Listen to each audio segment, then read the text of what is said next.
Hello and welcome to Absolute Comics, the show brought to you by me, Benny, known as the Comic Historian, and Sal from Comic Pop. And our guest today is the famous Tom King, the man who started the bearded comic book writer trend. I did. Before me, everyone was clean shaven, and they all had hair. And then I like. See, I was avoiding the hat and the hair. And I was just going bearded, like just to leave you with that. You know. Brian Gavon was like, I like how that guy puts himself together. And then Meltzer was like the same, and then Bendis was like, huh? And it was just everyone shaved at once. Yeah, that's true. Exactly None of them, anyone you think is bald in the industry, it's all deliberate. Yes, it's all deliberate. intended. Absolutely, yeah. No, we'd have. It's what you expect from a comic book writer. That's right. So today's episode is actually brought to us by a sponsor, and I don't even know what's going on. Sal just called me and told me to be here. So Sal, what is going on? Well, as you probably don't know, and we're going to tell you right now, Tom King is a featured guest at the Baltimore Comic-Con online. That's right. Baltimore Comic-Con is going to be online October 23rd to the 25th, Sunday the 25th. Tom, you're talking to Dave Gibbons in a one-on-one talk at 2 p.m. Eastern, and you're going to talk about Rorschach and Watchmen. It's going to be freaking dope, man. Researching Dave Gibbons as we speak. Yes! Oh my God! I swear to God, man, that's one of my favorite Dave Gibbons things of all time. Is Batman vs Predator? So good, right? Literally top 2 best Predator books. Okay, that. Wait. If that's the top 2, what's the other one? Well, I like Predator Cold War. I don't know if anybody else. That's a deep cut. I know. I'm sorry.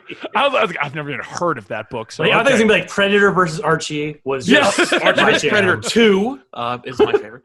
But yeah, that's going to happen at 2 p.m. on Eastern on Sunday the 25th. And then at 7 p.m., you and Cecil Castellucci will be discussing the Kirby Fourth World remix based on, of course, Your Mr. Miracle and the Female Furies series, which sounds exciting. Sound exciting. I don't know why.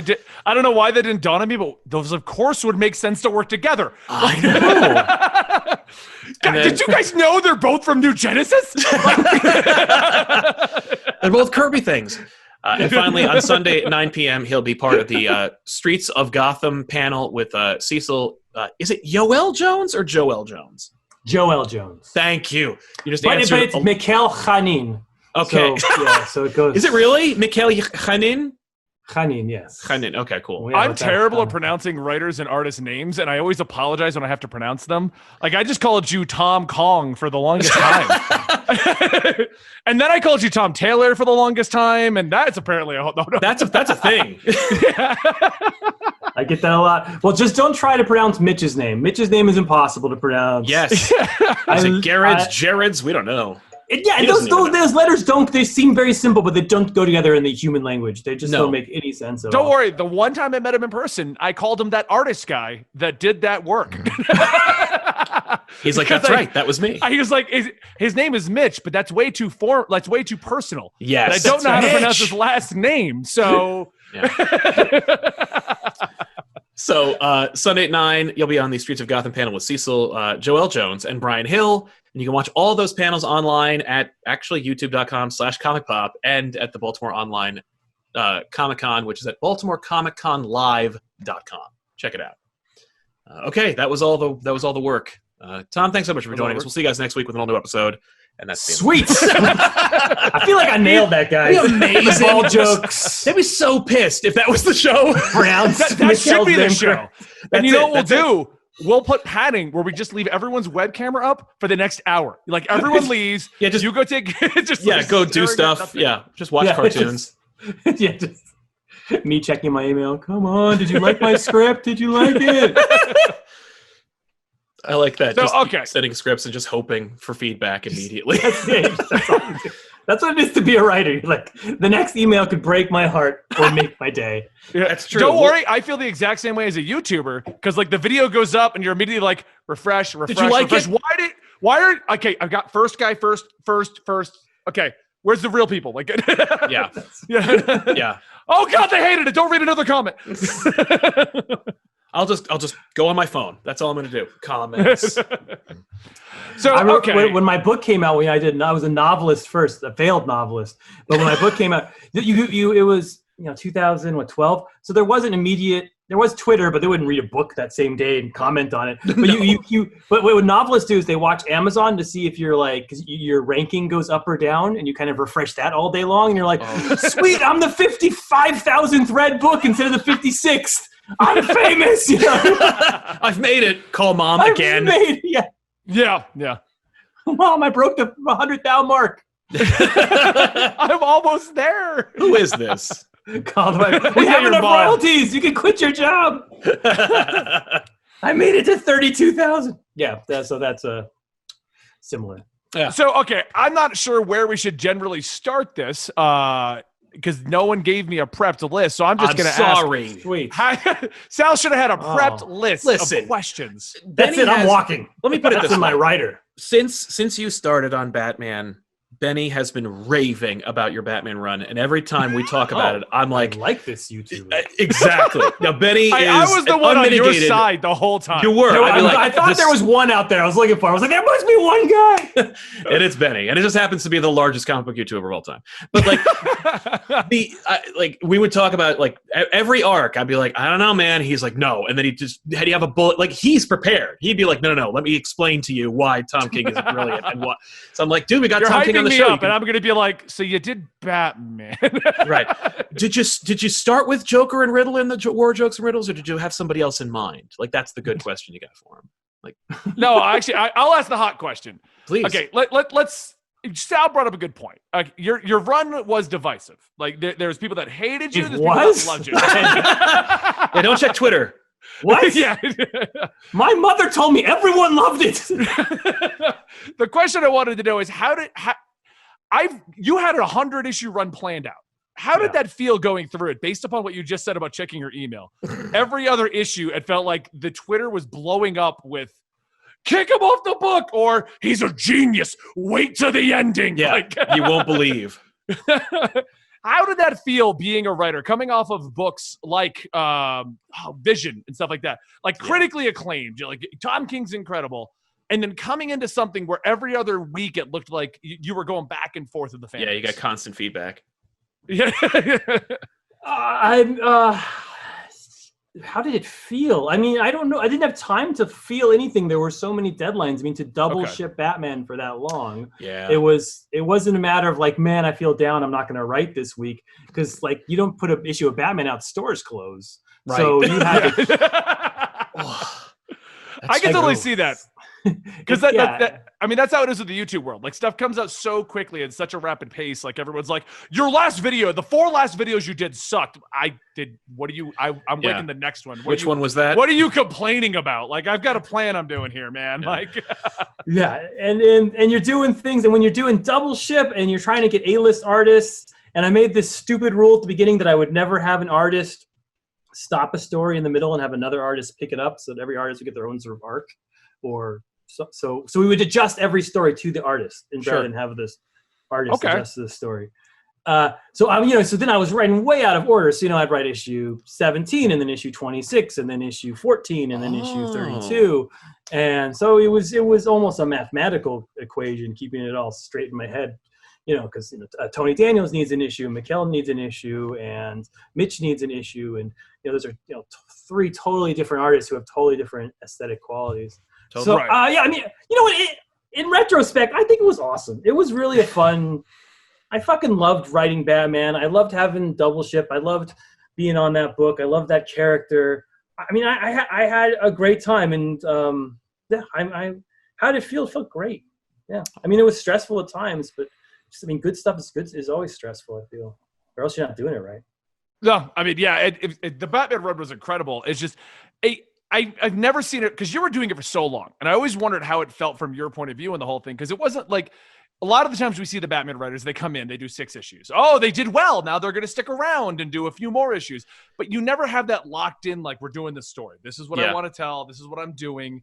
We never have that. So it was interesting to see that develop, because I think it was you and Joshua Williamson were the only 2 that really did, like, you had a locked 100. You were knocking these out no matter what. And Josh is the only one who got to 100, man. Josh and I are super close friends. And I tell him, like, man, that's a super accomplishment, because Lord knows I tried to hit it. And a lot of us tried to hit it. A lot of us really, in the beginning, we're all like, we're at the whatever launch party. And we're like, we're all going to do this. We're all going to 100 together. And then at the end, it was just Josh still running. I was like, damn, man, that's a marathon. You got to put your hands in the air. You did something to me. That's kind of ironic that the Flash writer got there first. Yes, that is sad. It is. But see, no, I mean, you're really going to hit it with your miniseries, though. I mean, I'm still going to count that as a part of your overall story arc because That's true. So if you combine, yes, exactly, I will eventually hit it with between the 12 because I got 85, and then you have 3 annuals and like 2 specials, so plus the 12. Yeah, that'll hit 100. Damn right, I still hit it. So he's Josh Williamson. He's doing it Flash style. He's rushing there. Yeah, but you're tactically. Methodical. You're tactically. We're taking our time. We're going slowly. Exactly. So, what can you tell us about the upcoming Batman Catwoman series? I assume it's just the rest. Well, let me guess. It's they both get married. They're happily ever after. It is 11 issues of a happy ending. Yes, it's go back to the beach. It's just them on the beach. Them on the beach. It's Magnum PI the whole time. Yeah, Batman grows a mustache. It'll be fantastic. A lot of cutaways to parrots. It's going to be great. What can you tell us? It's going to be the most beautiful book on the shelves. Clayman is a bloody genius. I was just looking at issue 2 today, and that guy is. He's out of my. It makes me feel like when I saw Jim Lee and like the X-Men, whatever, 250s, 260s. When Jim Lee came on there, and I was just like, oh my god, it pops off the page, the action, the layouts, the everything. I can tell you, it's just going to be the most gorgeous books on the stands because Clay is killing it. And what can I tell you? I mean, it's very ambitious. It's more ambitious than I thought it would be. It's more ambitious than my ending of Batman was supposed to be. It's a huge time-spanning story that goes from the sort of first. It takes place in 3 different time periods. It takes place after the Batman Catwoman first hook up. It takes place in the present day, and then it takes place in the future after Batman has passed away. Oh. So you get an expanse of a whole Bat universe and a whole Bat life that goes from him just being the beginning of a superhero, figuring out what it means that he's fallen in love with a criminal, to his legacy and what his daughter Helena and what her feelings on her father are and what Selina's feelings are. So it's a huge scope. It's a way to pull the camera back and tell the biggest Batman story I can tell. Yeah. Cool.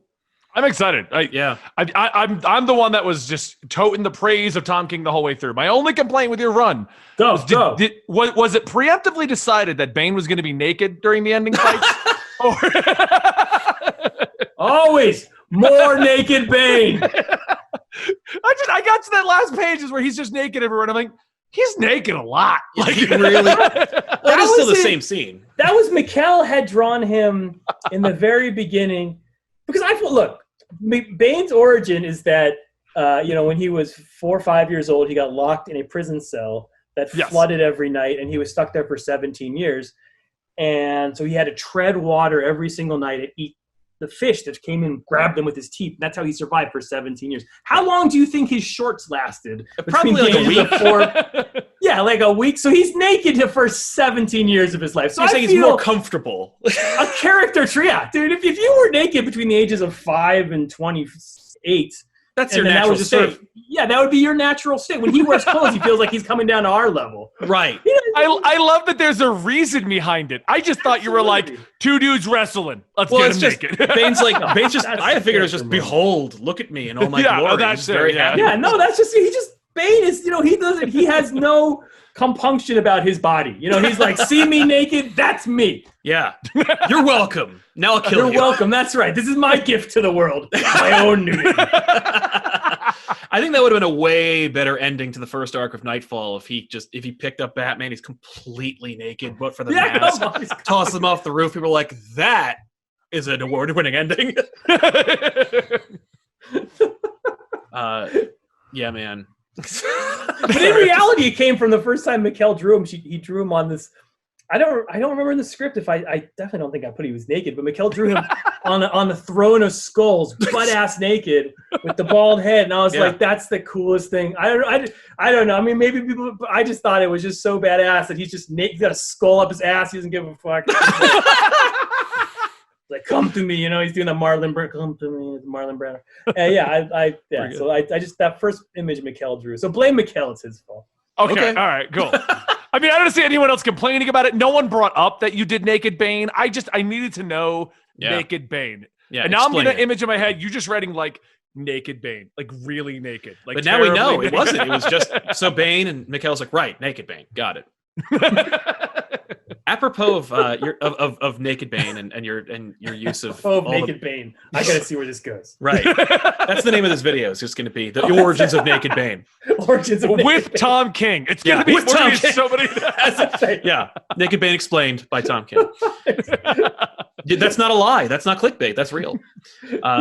Which of the villains that you got to use that weren't like a central focus of one of your arcs did you really like have the most fun playing with?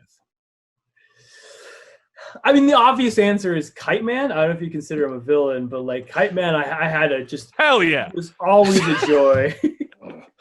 Someone had to say it. It's true. You could not. I stuck him in. He was put in just originally as a joke, and just to fill up a page, and I just fell in love with that character. I'm a huge Peanuts fan. I'm a huge Charlie Brown fan. My first oldest is named Charlie after Charlie Brown. Oh. And of course, famously, Kite Man his name is Charles Brown. Right. And he flies a kite like Kite Man. That was a joke that I think Tony Isabella added. And so I love that concept of a guy who's just like, he always gets fucked up in the end, man. He's like Charlie Brown, man. Like if that game's tied and he's throwing the last pitch, someone's hitting a home run off of him. Right. So yeah, I liked my sad sack Kite Man, man. He was always fun. And it ends, Kite Man's on the very last page, him and Bruce having a beer. Yeah. I actually did a video, saddest story in DC Comics, Kite Man. Like I legit made that video. How do you feel about Kite Man's portrayal in Harley Quinn? Because that's where I was going. That version is based on what you created. Because this whole hell yeah, I'm just here to have fun. I have a sad story. That didn't seem to. Kite Man was a nobody until you wrote Kite Man. What are you talking about? Kite Man was a nobody. He was dominating the DC charts. How do you feel like this is currently your legacy? Batman and Kite Man. These are the two that people know you for. Yeah. After all the amazing work you've done, it's Kite Man and Batman. I have a T-shirt that says "Hell yeah" on it, with like a big green T-shirt. I love it, man. I loved it. He cracks me up on that Harley Quinn show, and I think, Scott has his Court of Owls, and Jim Starlin has Thanos, and I have a catchphrase of an old 60s supervillain. So I feel like my legacy is set in stone. I think you're right. My contribution to comics. Now I will move on to film. Or like Tom King, he did Vision. He's done Sheriff of Babylon. He's done Hell Yeah. Yeah. That should just be your con banner. Is just Tom King Hell Yeah. That's right. That's all I got. You got another one? I was actually gonna transition. Trying to get all the Batman stuff out of the way. That's fair. Yeah, let's get all the Batman. Everyone's here hooked for it all. Yeah, we don't like double into your other stuff. I love Batman stuff. Yeah. Well, a question that everyone has had, and I've never seen you answer directly, is I don't know if we have to cut this particular one. But was the Alfred decision yours or DC's? Because everyone likes to give you credit or DC. Like the fan base is divided. Who can everyone blame? Let's ask. Yeah, I think that's what it comes down to. Who do we pin the kick me sign on? I mean, that sucks. No, I think I've said this publicly.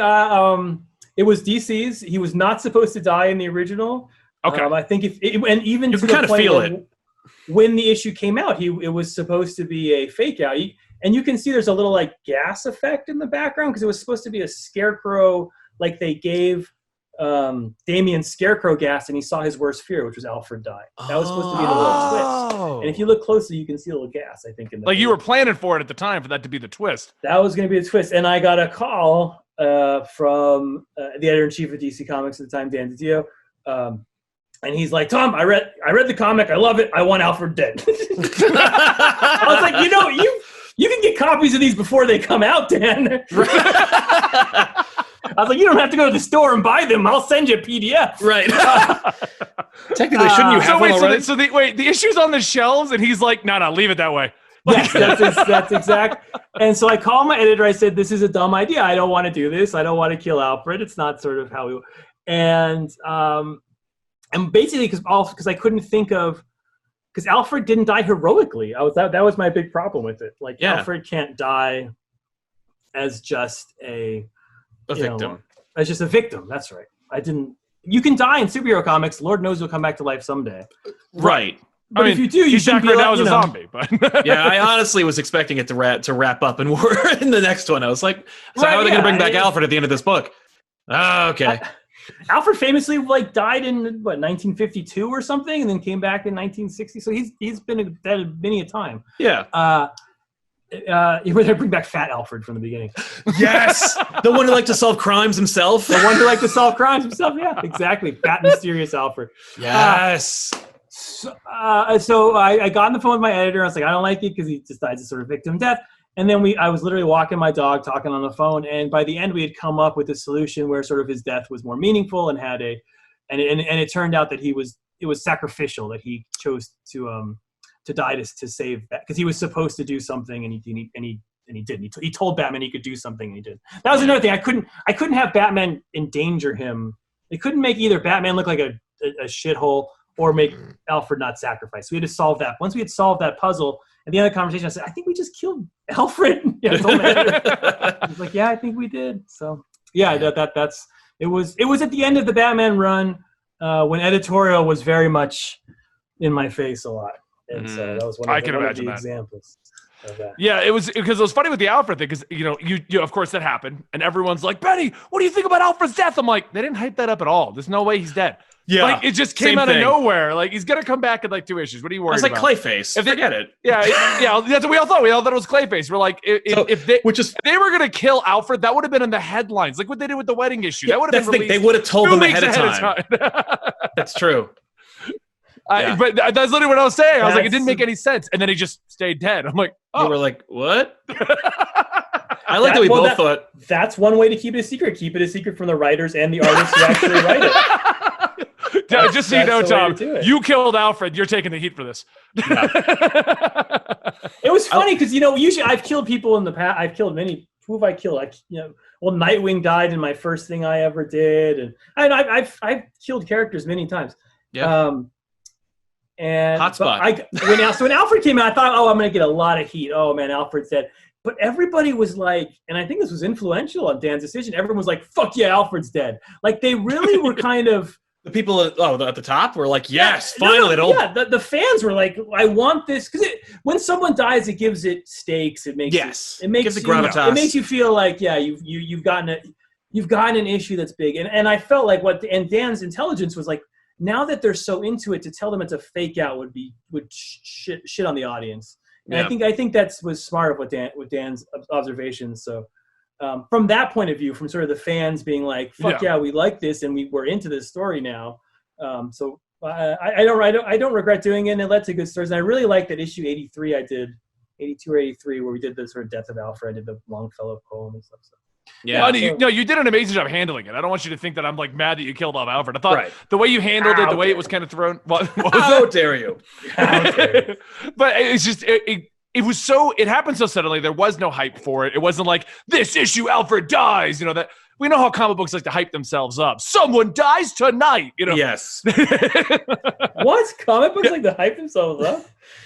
Yeah, actually, it's funny that we get accused for clickbait so much, and yet covers are the biggest clickbait of all, with like a big starburst. It's like, someone in this issue is gonna die. Like, come on.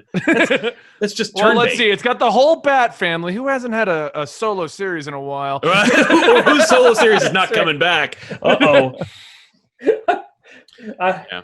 I remember we were at some conference, and we were talking about also the heroes. And then the writers of Titans and Teen Titans got up, and they're like, "You guys, you always kill off our characters."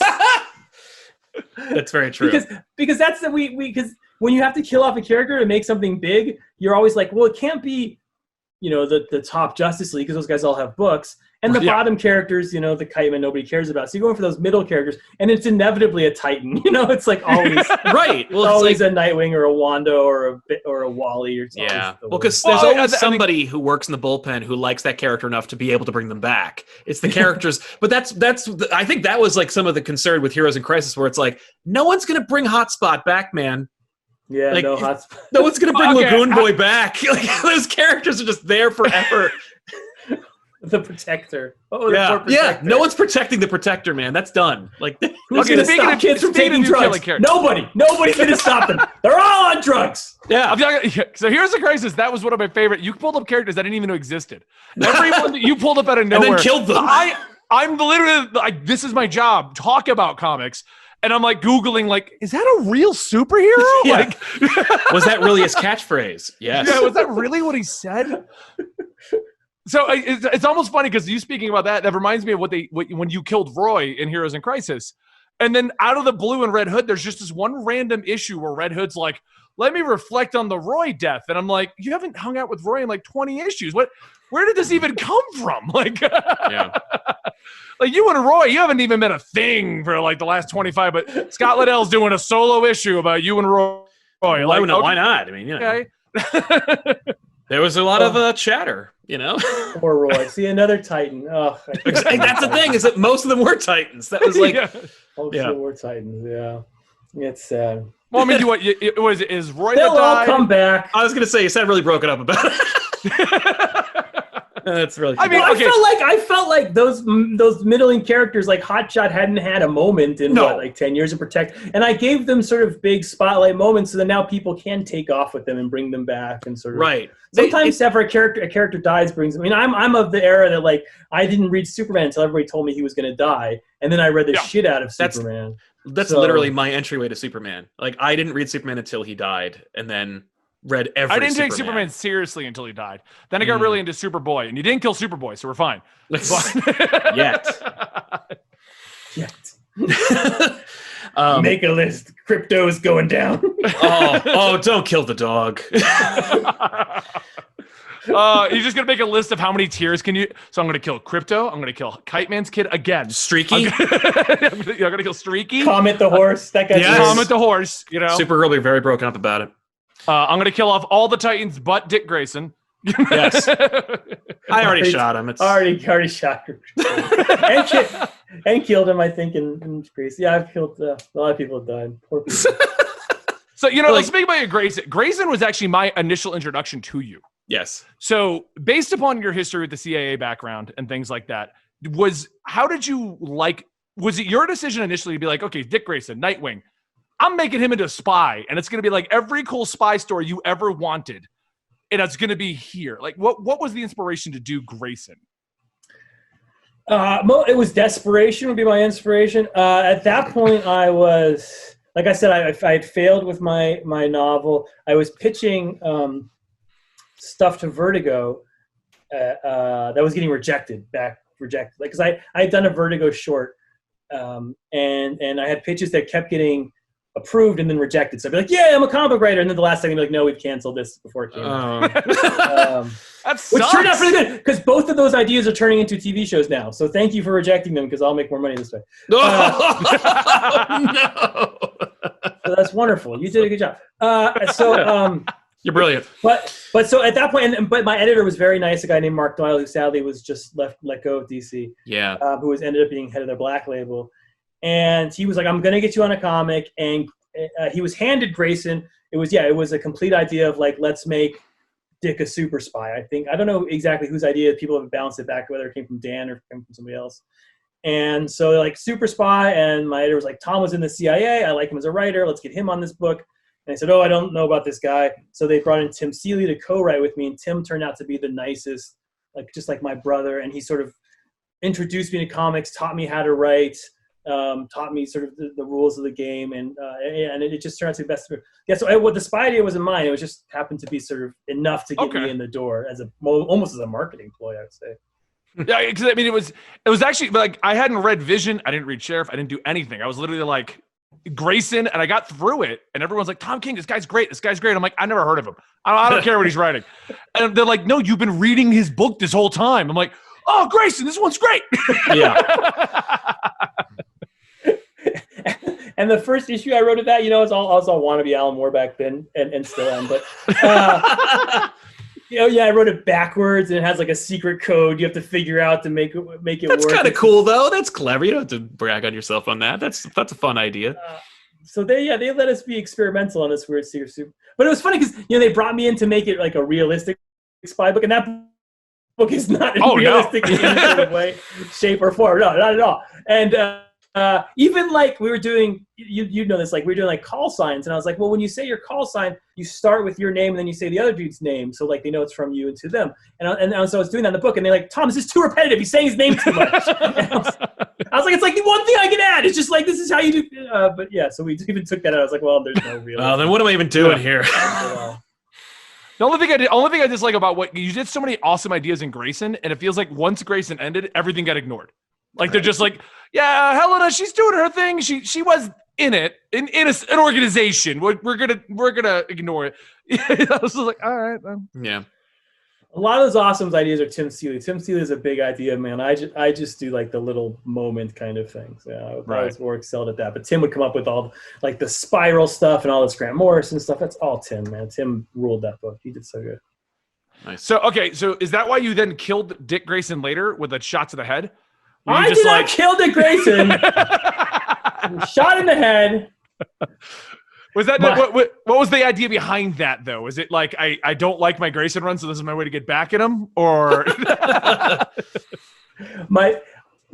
So for people that haven't read my Batman run, I'm sorry, but so the whole idea of the Batman run is he goes up a hill to happiness to issue 50, and then he goes down a hill to sadness to issue 75. And then he goes back up to happiness. So it's kind of like a arc or a W. So between issue 50 and 75 are like for Batman's worst days. And so as part of his worst days, we're doing this thing where he recovers, and like we did an issue with Matt Wagner where like Grayson, like, oh, your girlfriend left you, one of those kind of, and your best friend who's a dude takes you through it. And he brings him up to happiness. I was like, at that moment when he's finally back to happiness, I'm going to shoot Grayson because I'm going to show him that everything is terrible. Right. I'm going to tear Batman fucking to his bones until he's just like can't. And then show you that Batman's the one guy that if you tear him to his bones, he's going to get back up. That's the whole point, to hurt him as much to show you that he can always be that guy who's like, I'm still here. I'm still here. That's, yeah. And so I wrote them a memo, or an email. I said, look, I'm going to shoot Dick Grayson in the head at the end of this issue. I will bring him back to life in the next issue. I will Zatanna him. He's not dead. He just gets shot, and I'll Zatanna him, and that's it. And that's all we'll do. And then again, almost with the Alfred thing, they're like, no, we love him being shot in the head.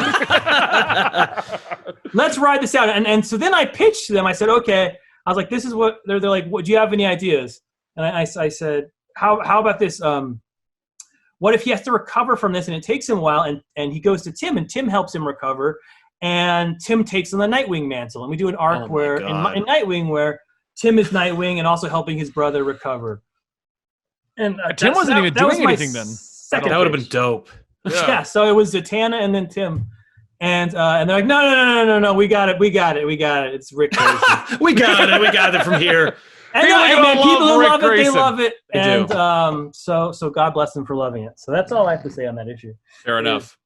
Yeah, so that was, and then at some point you're just like, okay, like I said, my job was to get more Batman comics out. My job wasn't to make Nightwing comics. Right. Like, all right, you guys know what you're doing, and whether they did or not is up to your judgment. Right. I love that wording. Whether they did or not, that's up to you. I'm just saying out of this at this point. Washing my hands of Rick Grayson. Yes. That's up to you. That was not my idea. Don't put that on me. Again, I was first going to be a Zatanna and then going to be the Tim thing. And the Tim thing would have been 7 issues or something. I don't know. But yeah. Very cool. I like that idea a lot. Damn. I'm just lamenting things that never exist. Yeah. So the Superman Up in the Sky book. Can we talk about that for a minute? Because I love that book. Yeah. So do I. Have we run Batman into the ground? Is it time to move feel on? like. Well, I don't want to spoil anything, and I feel can't like run him into the ground. So I'm saying he'll get back up. Okay, so he'll come back up later in the discussion. Let's go to Superman. He'll get back up in this episode. So I call it the Walmart initiative. What where did that start for you? Like, where did your involvement start for their decision to like make a Superman book to get you involved? Did you have the Superman pitch ahead of time? Like, where did that come from? I am telling a lot of Dan DiDio stories. So there's another Dan DiDio story. This was yes, and so Dan came to me. We had just done an event in Washington, which was on PTSD, and it was really great. I got to sit with like the Surgeon General was sitting next to me. It was super cool. And afterwards, Dan came to me. We had dinner, and he's like, "I have it. I've solved comics. We're gonna fix all of comics. No problem. We've got a shelf in Walmart, and that'll solve." I was like, "That." I was like, "Oh, that's great. Yeah, what could fix comics besides a shelf in Walmart?" But he's like, "We want to do a Walmart comic, and to spread comics beyond to anyone. So you could. When I was a kid, the reason I got comics is because my parents smoked, and they went to the newsstand and they felt guilty buying cigarettes, so they buy a comic and throw one at me. That's very nice. That was how. So if we could do that with DC, where you're just at Walmart, and you just pick one off and you throw it on the thing. And he's like, we're going to make these big 100-page, and they're actually really pretty little documents. They have these backups. And we need 12 pages of new content each one. Would you willing to do a Batman story? And I was, again, doing so much Batman at the time. And Bendis had just come on board. He's like, and Bendis will do a Superman story. I was like, can we switch? I do remember that was my idea. I was like, can we switch? Oh. And I'll do Superman, and he'll do Batman. And Dan's like, I like that idea. Just instantly said at the table. And so that was the beginning of it. And then and he said, you'll be with Andy Kubert, who I've always has been one of my favorite artists since the beginning of my comic experience, and continues to be. Working with him only showed me what an even bigger genius he was than I thought he was. And I've seen the word genius a lot. I've worked with so many. I can't draw anything, so it just blows my mind that people do this. And we've seen your sketch covers. Yeah, that's right. My hands don't like my brain. They're so collectible. I love your sketch covers. Yes, they're very collectible. That's what I love. They're unique. That's what my wife tells me. Oh.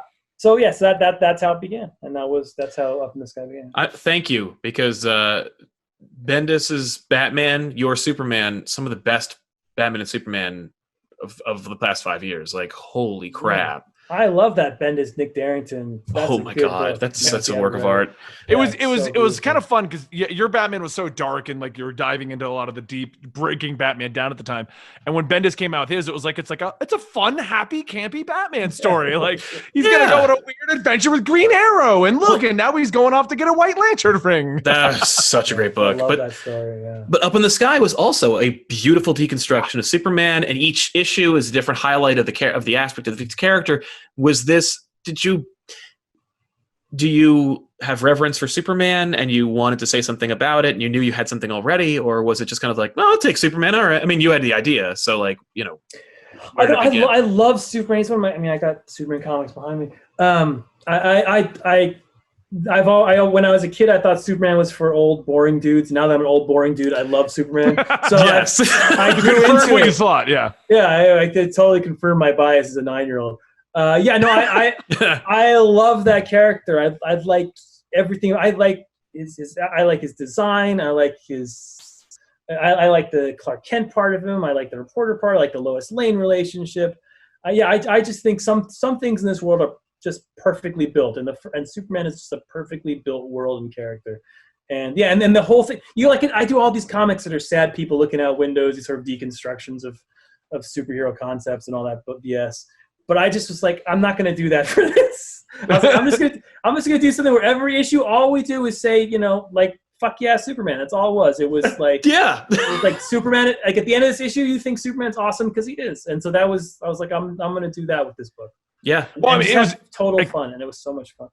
It came out at such a great time, too, because this is right when Bendis came on board. So everyone's freaking out. Like, what's he going to do? What's he going to do? So the fan base was just like going crazy on that. And then you just have your Superman story. And everyone's like, this is amazing. Can he just write all of Superman? I was very much on the same foot. Superman is so much fun to write. I can't tell you, because he just does the right thing and you follow that thread. You set up a conflict and then he does what's correct. And then you just... Yeah. I'm always curious about writing for Superman because... He always does the right thing, right? But as a human, we don't always know what the right thing is, especially given every circumstance that we find ourselves in. Do you find, as a writer, tackling Superman, when you put because like when you're Tom King in your day-to-day life, maybe you're not quite, What's maybe that it's not quite so, maybe it's not quite so black and white about like what the right thing is to do. But when you're writing Superman, does that answer become clearer for you? Because it seems like that's kind of like a headline for Up in the Sky, where it's like, Superman does the right thing. And it's like, you don't really even know what that's going to be, but at the end of the day, he's going to make that choice. But like, as a writer, you're creating the circumstances. So it's like, you could almost write yourself into a corner by being like, oh, I'm going to put Superman in this impossible situation, and then he'll overcome it. And it's like, yeah, but how? I know. I mean, like, I'm writing this Rorschach book now, which is built on sort of this Steve Ditko question, and like this. I mean, Steve Ditko famously said, like, there's always a right choice and a wrong choice, and there's no in between. Like, that was like his philosophy, and that was his philosophy of superheroes. There's a great YouTube video of him talking about his philosophy on superheroes, and he's like, I hate superheroes today because there's a right choice and a wrong choice, and now all these superheroes that are like making these in between choices suck because they're not teaching kids, they're not teaching adults how to be humans, because he was like, it's all just Randian stuff, and I totally disagree with all that Randian stuff. Like I think the world is so not black and white, and it's so gray, and morals are these fungible things that change in history. But when you're writing when you're writing Superman, you sort of have to like lean into that and say, no, there actually is a right way, and I think beneath my sort of cynicism of all that stuff, I do. Some of that stuff's on the surface. Like deep down in the core of me, I do think there are moral choices to be made in the world, and that there are better ways to live. I write about the deconstruction, like all this deconstruction, but I live this incredibly conservative life. I'm a guy who's married. I have 3 kids. I go to work every day. So I don't know. There's something fundamental and true about Superman that's like true in an old Steve Ditko way, that there are correct decisions. When you write that book, you sort of have to admit, like, there is, like, Superman is going to save that girl, like that's going to happen, and he's not going to do it in an evil way. He's going to do it in the right way, and it just makes you feel like, I don't know, maybe the arc of history is long and it tilts towards justice. It's possible. That'd be nice. I just as a shout out, one of my favorite chapters, the moment, the DMV moment. It's not the DMV, but it's the one where he's on hold. And because like for me, like each chapter is him like overcoming a trial, and each trial is like an element of like what we as humans have to overcome every day. And that one for me is like the trial of patience. Because like you never get to see Superman's patience be tried. You see him, fight against like unkillable monsters, pushing rocks out of the sky, and this is one where all of his strength matters for nothing. But it's also so human because we all have to sit in line at the DMV at some point or another, and that is like a true universal evil that we all have to try and overcome. And it's like seeing Superman get into that situation. I don't know. For me, I was just like, that really speaks to me. I don't know why. It was just such an incredible moment, but like it felt very authentic. Let's put it that way. Yeah, I mean, that was all about. I mean, not solo writer. That's all about that. Because when you go overseas to do something where you like totally, like I went overseas, I totally believe in what I was doing.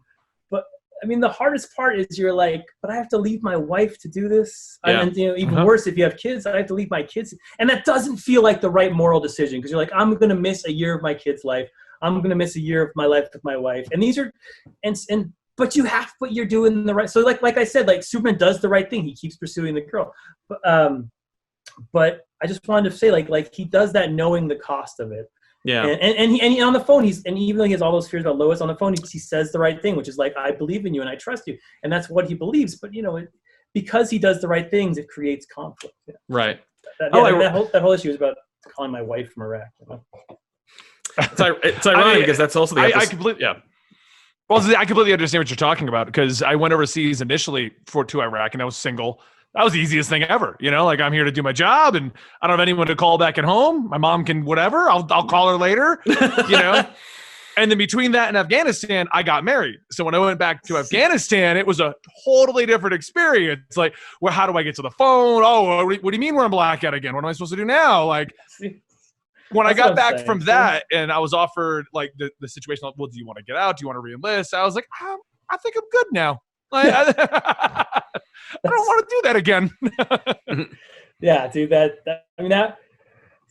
Nothing I saw overseas was worse than watching my wife at the airport, and we're like looking through the plexiglass, and I have to walk away, and I know I won't see her for another 6 months or whatever.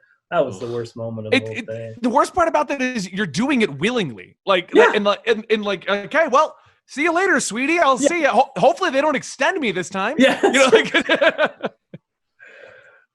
yeah.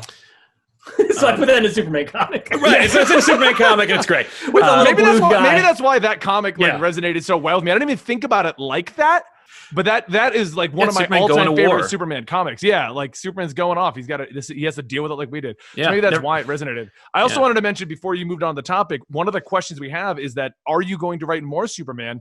Because Up in the Sky is the perfect Superman book. Oh, well, that's very sweet of you. I'm doing more in the super world, I think. So the way I'm working now is I work in sort of these generations of books, and so what you're seeing now, I think, is my third generation of books. Yeah. So it's Batcat, Strange Adventures, and Rorschach are these 3 books. I've finished those because of the COVID and everything. They're done. So now I'm working on my 4th generation of books, sort of the next 3 or 4 books that'll come out. And these won't come out for a year. But yes, some of them are in the super-ish realm is all I can probably say at this point. Yeah. Cool. Okay. Good.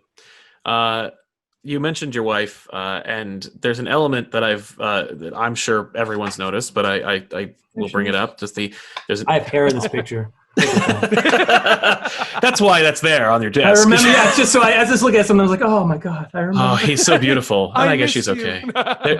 There's an element in, there's a thematic element that I've seen or noticed, and it's a trend in a lot of your series, particularly your maxis, but also, of course, it's Elephant and Batman. But like, that you have this vulnerable character who's gone through a traumatic event, but he's got this strong woman next to him who is keeping him aloft, which I can of course relate to as well. And it's like, I don't know, Mr. Miracle is that book where it's like, you can tell you really like Barda.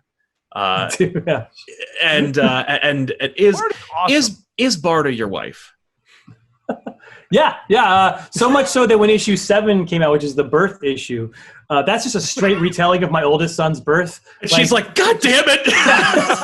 It's moment to moment, where we had the scare and the umbilical cord was around his neck, and and the thing where the doctors had to rush in, and it was all like it was. My wife read that issue, and she's like, "Why aren't I getting paid for this? I did all the fucking. I went through that. Yeah, I went through it. All you did was record what I said." Is part of my wife. There are elements of her that are definitely my wife, and like I said, that generation of books, Heroes in Crisis, Batman, and Mr. Miracle, are very much about going through a traumatic experience, or recovering from the trauma of something, and finding out. They're very hopeful books. Like you find a family member or someone who loves you, not just family, but just you find love in your life, and that saves you. I know that's kind of corny, and no, that's we need more corny today.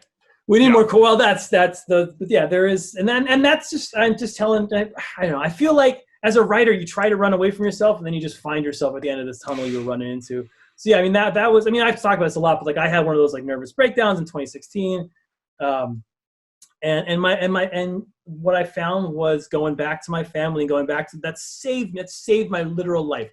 I'd be on the fucking street biting my fingernails if it wasn't for my family sort of, being like, all right, Tom, let's get through this, and sort of being there every day for me. So I tried to, I don't know, but that was the last batch. Now I'm doing much more cynical comics.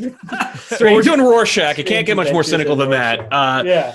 Strange Adventures is like almost a deconstruction of that because, not deconstruction, but the relationship between Adam and Alana is much more complicated. It seems that way. Strange Adventures is an achievement. It's not. It's like we're not even halfway through with the book, and it made me care about this character. I mean, Mr. Miracle. Mr. Miracle did the same thing. I didn't care. Yeah, I didn't care about all about Mr. Miracle. Everyone's ranting and raving about your Mr. Miracle, and I'm like, I'm not going to read a story about Scott Freeman. Why would I read that? Loved that whole book. I've always wondered what is up with the veggie platter because I love veggie platters. Oh, the crudite?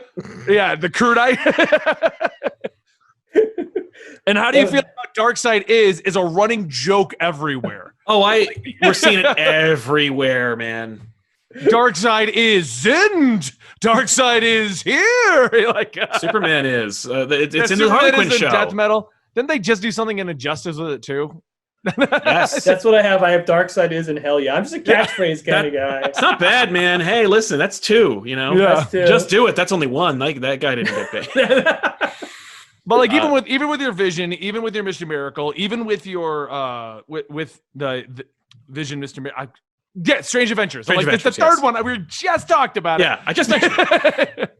Yeah. Like you do such a great job just telling this condensed story, this like maxi series where you just make me care about a character I didn't care about. Yeah. And even when you get to those pages, I'm like, okay, panels. Oh, okay, God damn it, Scott Freeman, what are you doing now? You know, like, overall, you make me care so much about these. Do you prefer doing these maxi series versus something like Batman, where Like you're an ongoing. Yeah. Yeah, I do. I prefer these sort of novelistic. Those were the comics I love as a. I mean, I read comics.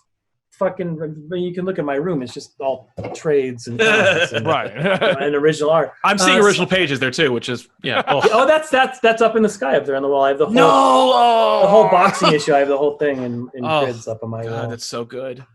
Yeah, Andy's art is beautiful. Yeah.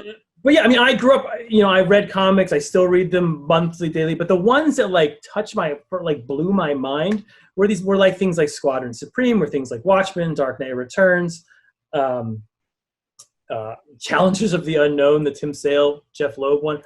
But like these sort of 12-issue contained series where they took rather obscure heroes, I know Batman's not obscure, but at that time he wasn't super popular. The Dark Knight Returns came out, Yeah. and twisted them and focused on them and gave you a beginning, a middle, and an end. Where at the end you walked away and you just felt like empty, but in like a way that gave you so much energy. You just felt like I've been.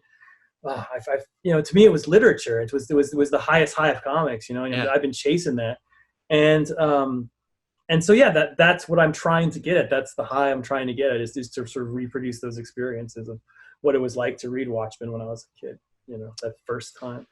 There's something to be said about a book that doesn't have to keep going. We were just talking about problems that we have in comics in general. This story's amazing. Oh, we're back to the status quo. Because you have to keep going. Okay, yeah, we have to kill the entire Bat family, but they've all got to be alive within the next year because we got this crossover event happening and 4th book. So yeah. So I think personally, what I like about your Mr. Miracle and your Vision, like it's 12 issues, it's done. There's a story that's been told. As much as I want more, I think it's better that it ended. So that I can enjoy what's there, and it's not like, well, it was great up until about 13, and then he just went off the rails. And yeah, that's exactly right. I wanted, and you can form a symbiotic relationship with the artist, where you're not always switching off to the next artist, and he's got another project, and you're looking forward to this. When you're doing 12 issues, you're like, okay, here's the commitment. We're going to do this together. We're going to write this and draw. And this is a partnership between us to produce this thing. And you can become and in that way you can become a better collaborator and make better comics. So yeah, I think it just ups your game, this sort of maxi series model, to me, or ups my game at least. Did you get a call from Marvel because of the red tornado scene in Heroes in Crisis? What? No, I didn't get. Nobody was like, "Hey, Tom, just want to let you know, fuck you." Click. There's this. If you're not familiar, there's a moment at the end of Heroes in Crisis. Red Tornado's doing a testimonial, and he says, "I'm thinking about building a family. It'll be quite easy." And it's like, yeah, God damn it! Yeah, no. We should have immediately announced a Red Tornado TV show for the HBO Max. Oh my God! They're going to greenlight that. Like, I think we just got it confirmed here. The Red Tornado family show. Oh no! Apropos, I just wanted to mention, written by Tom King, because we didn't talk about like any of your Marvel stuff. We haven't talked about Vision much, but apropos of Vision, I see, as I recall the timeline of events, and feel free to correct me. You got scooped up by DC like before Vision even finished coming out. Yes. And so, like, the last issue of Vision, they were able to put a good luck to Tom on whatever the hell he's doing after this. I don't know what it is. Yeah, I was already one of my contract, my first DC exclusive had a carve out that said I will be able to finish Vision. Good. Yeah, that was like one of the things I negotiated with. Was there anyone you were like, oh, like I'm obviously happy to do this, but like I didn't get to do so and so. I didn't get to touch on yes. I mean, I wrote all of one panel of Spider-Man. He says, "Oh poop." Yeah. That's true. Yes. That's all. No. I grew up a Marvel zombie. Marvel was I came to DC a lot later, and I thought it was, and I loved it, but it wasn't. Marvel was always like where my heart was when I was a kid. You know, I was a big Avengers fan. I love the X-Men. I love the Defenders. You know, I loved everything Marvel as a kid. So, yeah, there was 1,000 Marvel I mean, you can tell. Like, I always feel like when I'm in DC, I'm somehow this Marvel writer who got stuck in DC. That's how I feel. Like, I'm always sort of Stan Leeing these characters where I'm taking these sort of. I feel like Hickman and I are the exact opposite. Like, he's a DC writer who got stuck in Marvel. Yes.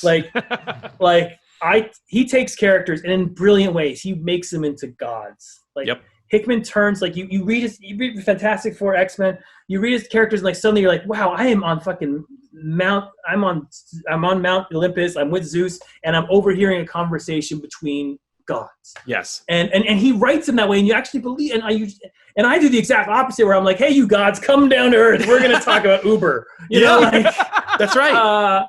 And veggie trays, and like I do the exact opposite, and which I think like. That's like the Marvel in me. Like Marvel was always about, you know, put human into superheroes, and DC was always like put gods into humans. And we just got put in the wrong companies, me and John.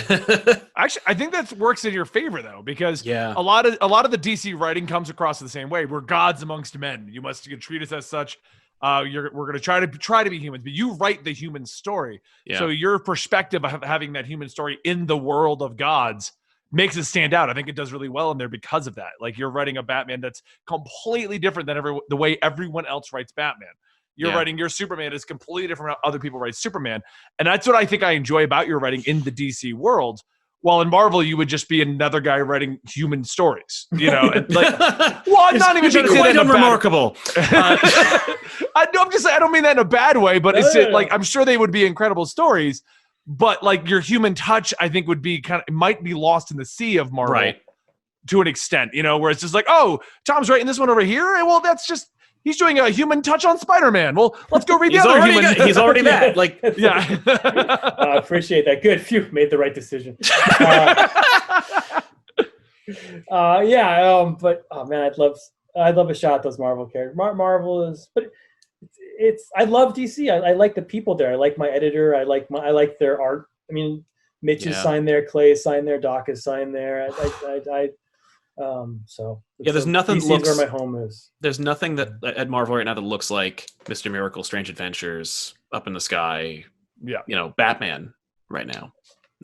Take that, Marvel. Eat it. Eat it, Marvel. Work with us. Come on. So I was an intern for Chris Claremont when I was in college, and his job at the time was to read all comic books, and sort of he was his creative director. Yes. And so he would read all the scripts and he would comment on them, and then people would ignore his comments. But I was his faithful intern, so my job was sort of sit on his knee, sometimes literally, but no, and he would sort of like tell me like, oh, this script sucks, because he hated everything, and that's awesome. But like you do that for, you know, you're 6 months and you're 20 years old, and it's Chris Claremont, who I worshipped as a writer, like and his calling card was always like, these characters aren't human, these characters aren't, you know, his idea was like, if you have a power, your power costs you. If you're if you're rogue and you can touch somebody and get super powerful, that means you can't touch people. Like he's like, you put your weakness in your power costs you something. There's a cost to everything you do. And I just remember Chris just banging that into me, and I said, it never got out of me in terms of story. It's really cool. So I have a question that from our question pool over here that I have. I think we've done one of those. So. Oh, we actually done a few more. Just haven't mentioned it. They came from a few people. Oh, Well, because a lot of them I look at, like this particular one, where the question is, Was Thomas Wayne always a part of your plan for your Batman run, or was it surprising? It was surprising that he played a critical role in the end game of the run. And this is what's happened with most of these questions. I read these and then go, no, that isn't. So here's how I want to. Sal, shut up. So Thomas Wayne's inclusion, that was such a out of left field because we saw it early on and everyone's like, it's Flashpoint Batman. And we're like, is it? Right. And then it was. So what Yeah. was that always on the thing, or was this another Dan DiDio calling you going, everyone This is another said Dan it's Flashpoint story. Batman, keep him. Yeah. He's marketable. He was always on the table because we had brought him in with the Button issues. And I really liked that sort of last line of "Don't be Batman," and I liked him as a character because he was such a shithole Batman. Like people forget, like he was really bad. I mean, his wife was the Joker and died in front of. Like he had huge traumas and he would kill people and he was like, Yeah. And then and Josh wrote that line where like that's his last words to Bruce, like "Don't become Batman." I like that idea. And so he was supposed to play a role, but it was supposed to be more of a Darth Vader to Bane's Emperor kind of role, where he would be sort of the enforcer to Bane. And as it got along, like I said, editorial was more heavy in the last sort of 25 issues of the run, and they very much wanted to elevate him and diminish Bane, and that's what ended up happening. They kind of switch places. Yeah, so I do love some of the comments. Places. I do love some of the comments you've gotten from that. Like, he made Thomas Wayne a bad guy. And I'm like, did anyone read Flashpoint? Like that was the whole point of him. You know what his bad Batman. Yeah, his Batcave is just a bottle of Jack Daniels and a gun, right? Like it's That's right. Like, I mean, like yeah, no. Once Brian Azzarello gets 3 issues with you, you're no longer a good guy. That's like the rule. This is very true. Okay, sorry. I've been scanning through these. Yes, he was always. If you read his miniseries in Flashpoint and read him in the Bane books, he was always sort of he was not the good guy of the Flashpoint. Right. Sure. He never was. It was just like he was the Batman who at the last second made the right decision, but that was it. That was like that's right. That was his only saving. And grace. his right decision was to kill somebody, which Batman would never. Which Batman would never do. Yeah, exactly. Yeah. So he's already a failure. I just loved the comments that we get like, he ruined him. He ruined Flashpoint Batman. I'm like, this guy was the mass murdering Batman. That was his whole character. Yeah. That was his thing. He was Batman with a gun. Yeah. That's not Batman. I'm just this is, you don't have to answer this question if you don't want to, but how is the New God script coming along? I mean, it will just be all platitudes because it's kind of boring, but it's going well.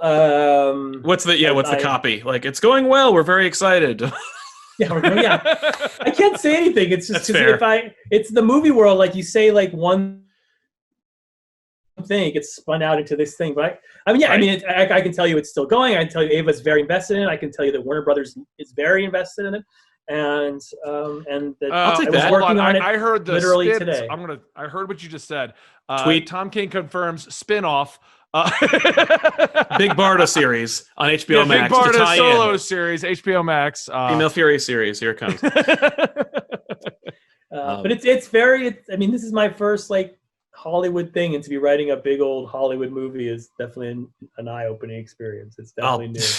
As you I like that. I like the wording. Eye-opening. It's an eye-opening experience. It is an eye-opening experience, but it's writing a script is. I mean, they're fun. Comics are still my first love. You know, I've done TV shows. None of it gets made into anything, but I've done TV shows and I've done Hollywood stuff. Comics are the best, man. I'm telling you, they're the most fun to write. They're the most fun to create. The fans are the best. You can reach heights in comics that you can't reach in movies. I know I'm like the only person who thinks that in the world, but I think it. Because it's a more of your creative vision. It's more of, you can put more of yourself into it than you can into a movie. True. Yeah. Well, I mean, you also have no budget to worry about. You don't have to worry about like, well, I want to do this big scene. Oh, but we're over budget now. Yeah. You know, like yeah. All it does I'm is pretty sure no one's going to be like, artist. we're over budget. They can't draw that half of the scene, so you get half a panel. Yeah. It's funny you say that, but I think it's almost the opposite in my experience. In that, like, when you're a comic writer and you get to be a script writer, you immediately, because comics, you can do very few like big dialogue scenes. Like you can do maybe 2 pages of 2 characters talking to you. Like I did Strange Adventures today, and there's two characters walking and talking for like 3 pages. That's like as far as you can go, which is like just. But in a film, you can do 5 minutes of dialogue. It's so much more dialogue than you could ever fit in a comic. And as a comic creator, like, sweet, I'm going to write a bunch of people sitting in a diner just talking. Like, I don't need to do, like, I don't need to do Space Wars anymore. I want to do talking scenes. Yeah. And then when I do comics, people say, oh, there's comic books, there's no budget in comics, but that's a total lie, because the budget of a comic book is how much time your artist has to spend on that page. Oh, that's true, yeah. And I'm such a dumbass because I like my artists and they're my friends. So if I'm like, hey, Clay, can you draw me 30 dudes and they're all zombies? And they're all dancing on horses. He's gonna call my wife and be like, "What the fuck is this guy's problem?" Right. So he's telling on you. You do have to. I do. When I'm writing a comic, I was like, "Oh man, I just gave that guy six panel pages in a row. I better give him a few splashes. He's got to pay his bills." By the way, thank you for the Trojan Horse Mr. Terrific series we got at Strange Adventures, because thanks to my big Barda, she was like, this is an amazing Mr. Terrific book. And I'm like, oh, it is? And she's like, yes. And it's you're elevating that character into like people's collective unconscious. So they're like, people are going to start asking for Mr. Terrific books now, which, please. It's very much a Mr. Terrific Alana Adam book. It's not an Adam Strange book. It's not called that. We could have easily called it Adam Strange or Adam Strange's Adventures or something. It's called Strange Adventures. It's not about Adam Strange. It's about Adam, Alana, and Mr. Terrific. It's those That's three awesome. people are the leads. Yeah, for sure. Yeah. Yeah, Mr. Terrific is just fucking fun to write.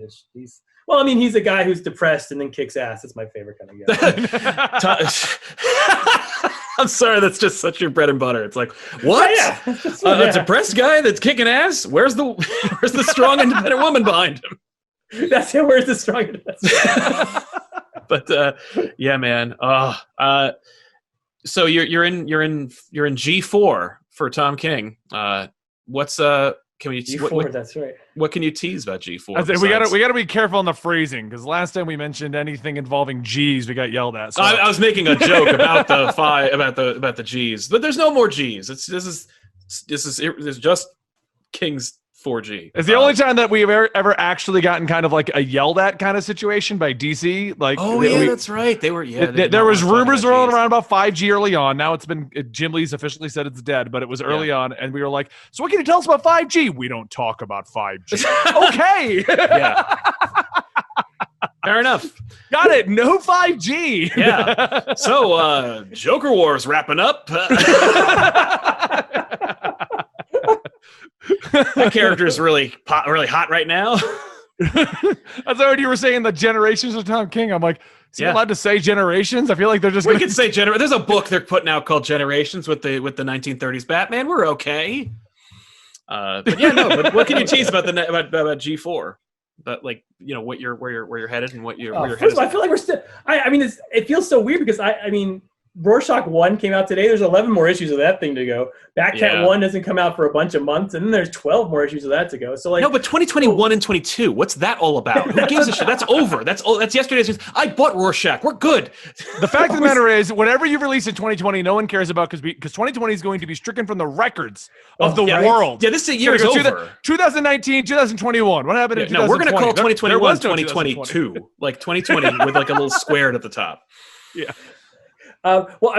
Just to contrast. So this current generation, these are, like I said, the last generation. Those were kind of books about. There was some hope in them. There was very much like these were books about sad dudes finding love. Yes. This current book, these are a little more angrier books. These are much more. I'm not in that sort of sad. I'm angrier. I'm pissed. I'm looking at the world and I'm just like, God, fuck this fucking thing. Like, I was stuck at home today with my 3 children who are remote learning, and my wife is forced to go into work because she has a stupid. She's a wonderful boss who she should get from. And that's the cut. That's the cut right there. No, my wife. No, it was just. I don't like people forcing other people to go to work in this environment. Amen. That sits bad with me. So I'm home with these 3 kids. We're in the pandemic, and we're all wearing masks, and my kids they're all their computers are breaking, and you want to tear your goddamn hair out. Like, I just can't stand to be here anymore. I'm so Yeah. So I mean, that current generation of books it's a lot of. I mean, it's a lot about sort of our current moments and then all the fucking lies that are in our lives now. I'm just tired of the lies and tired of people just being two-faced and lying to your face. And that's those 3 books. But the next generation, Yeah. those books are fun. Like I really took off. I mean, it's funny you bring up Superman Up in the Sky, but like I had so much fun doing that book, and it got a very nice reception. So I was like, I want to take off from that. I want to go, instead of heading deeper into this sort of dark hole, I want to jump onto that Superman Up in the Sky, and again, adjust my style, adjust my outlook, and write books that are, instead of deconstructing genres, they ride them like waves. You know, they are genres, and they're just like crystal clear, perfect visions of that genre. And they give you, so yeah, I mean, they're incredibly fun to write and fun to do, and hopefully fun to read. Yeah, so that it's more. I'm hoping that 21, 22, when we get through this, that fucking there's a rainbow over our heads or some bullshit. That'd be nice.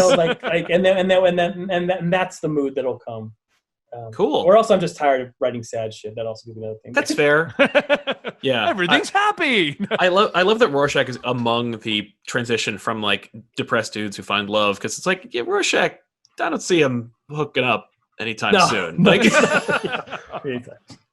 well, Rorschach's very old now, man. 84 was a while back. That's fair. Yeah. I mean, it wasn't that long ago.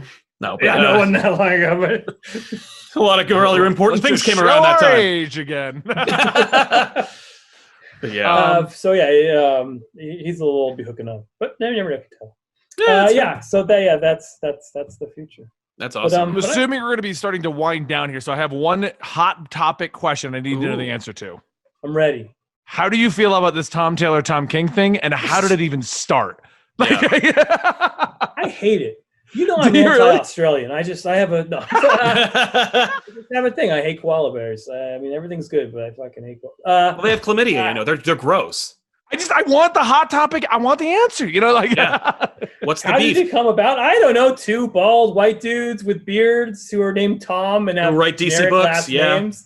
Well, I always assumed that there must have been like some misprint initially. Yeah, I would have assumed. Yeah, it was like Variety was like, Tom Taylor's writing the New Gods movie. And it's like, God damn it. Right, and because you two go back and forth about it all the time now, which makes it even funnier. Yeah. But I was like, where did this start? Like something big had to put the wrong person's name on something. I don't. It's funny because Jeff King, who's currently the showrunner on Netflix for my stupid brain is breaking. He does. That sounds like a good show. On Netflix. What's the Gerard Way superhero show on Netflix? Umbrella Academy. Yes. Umbrella. He's the showrunner for Umbrella Academy. He came in and wrote some books for DC Comics back then. His name's Jeff King. My name's Tom King. And so we got confused all the time, to the point where if you get the Omega Men trade and you look at the who it's copyright registered to, it says Jeff King wrote the book.